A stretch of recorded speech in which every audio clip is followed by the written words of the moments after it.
Good evening, I'm Ryan Beaton, and tonight we have a special, Matthew Sturgis, on social isolation. In order for human beings to maintain a functional psyche, we require social interaction with each other and purposeful activity.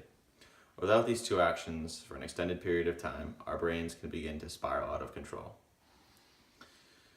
We can trace this pattern through pieces of literature that are hundreds of years old.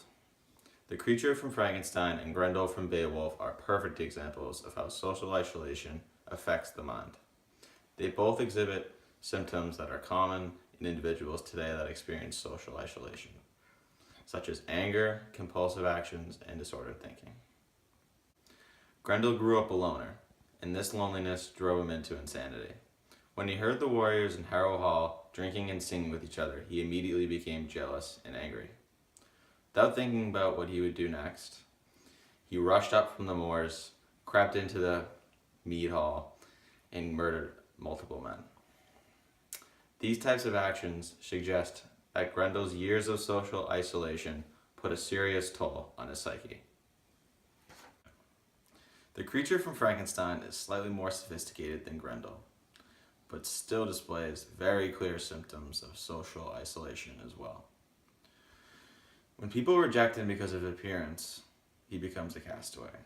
He spends months on his own in the wilderness, searching for companionship and his creator. Once he finds Victor, he begs him to create a female creature for him so he can be freed from his isolation. After Victor refuses to bring his female creation to life, Frankenstein resorts to violence to try to escape from his solitude. Although the Frankenstein is smarter than Grendel, they both act in very, very similar fashions. Today, over 80,000 inmates in the United States are subjected to nearly identical isolated lifestyles as the Creature and Grendel. They spend 23 hours a day alone in a cell approximately 80 square feet. It is so popular because it is an extremely effective tool to reform behavior, but overusing it can cause serious damage to a prisoner's mind. The symptoms that the Creature and Grendel displayed were only the tip of the iceberg in terms of what symptoms these prisoners have shown.